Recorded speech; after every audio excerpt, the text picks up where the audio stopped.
everyone. In this example, we'll just continue. This is actually the second part of example 2. And really all we've got going on here is that we've got a little more information. Before the time, the velocity was checked every 2 seconds, and now we have the information for velocity checked every 1 second. So really good one to pause and try it on your own, and then check back and compare. So now we're going to try and make overestimates and underestimates for every 1 second time interval, which makes the arithmetic part easier. Okay, so we're going to say the car travels at most. Okay, so it's 1 second. And then we're going to, on the first 1 second, we're going to multiply by the fastest speed to get a maximum distance. So we're going to multiply by 100 feet per second. And every single one of these is going to get multiplied by 1 second, so I'm just going to keep that outside the parentheses. For 1 to 2 seconds, we'll use the 96. For 2 to 3, we'll use the 80. 3 to 4 gets the 68. 4 to 5 gets the 50, always choosing the fastest speed. 5 to 6 is 40, 6 to 7 is 25, 7 to 8 is 15, 8 to 9 is 10, and 9 to 10 is 3. Let's see if I can write not the thing I'm saying. Okay, so I think I can, let's see, crunch through this. Have 196, here, let's do this. We have 100, we have 50, 40, 10, 200, and 99, which means we'll get plus 120, okay, 299, 120, I'm going to cheat and peek at what I have on my other notes because my arithmetic is being really slow. I think we end up with 487 feet per second multiplied by 1 second, which will give us 487 feet. Okay, so, sorry if that blacked out for a minute. I accidentally minimized. That's our maximum distance traveled. Now let's do our minimum distance. So we'll say the car travels at least,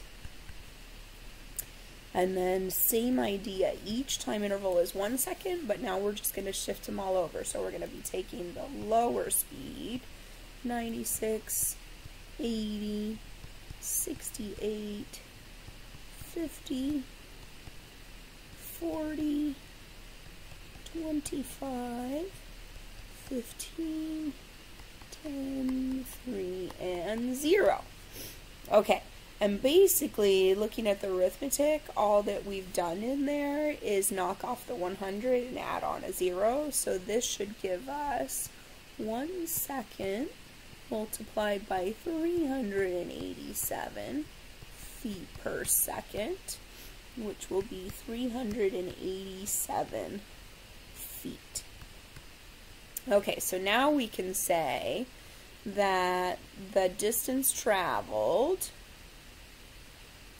is between 387 and 487, so 387 is less than or equal to the distance, which is less than or equal to 487 feet. Or we can say that the distance traveled is approximately, what's half of that? 437? Half of that. What's the average is what I'm really looking for. So they were 100 apart, which means I need to take something that's 50 away. Okay, so there's our estimate. And then we can look at the picture. Let's go back to blue. And we can represent each of these. So for the first 1 second, we took the 100 feet per second. Remember, this was upper estimate. So we're taking that as the top of our rectangle. And then for the next second, it would look like this, always taking the fastest velocity, which in this case is the left-hand corner of the rectangle touching the curve.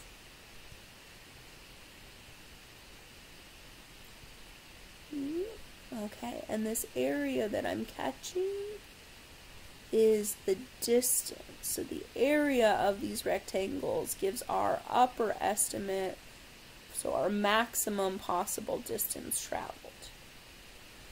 And then when we did our lower estimate, we just used the lowest velocity for each interval. So that's just going to move all of our heights of our rectangles down to the rectangle next to it. So again, the goal here is to make all of our right-hand corners touch, because that's where we're getting minimums. And then the last one is 0. So if you think about all the area underneath these lines that I drew, so right now I'm shading in the underestimate, and the blue is over. And once again, I hope you're seeing that what we're trying to do is actually approximate the area under the curve. And when we, hold on, let me get a different color, let's do yellow. When we cut that in half, what we're really doing is saying, okay, we have this much in between. I don't know if you can see that yellow very well. Let me pick a different color. We'll do red. Okay, so we have this little distance in between them, and we're averaging that. We did it all added up together, but you can look at it as one rectangle at a time, taking the upper estimate and lower estimate and averaging them, which you could visualize as just splitting that height vertically, and I think that's probably what most people would think to do, but you can also split that area in half diagonally, and that gives us that same nice visual on what we're doing is instead of using a horizontal line to try and follow this curve, we're using a not horizontal line, which does a lot better job of sticking close to the curve. So we're getting a much better, not perfect, but much better estimate by doing things that way. Alright, thanks for watching.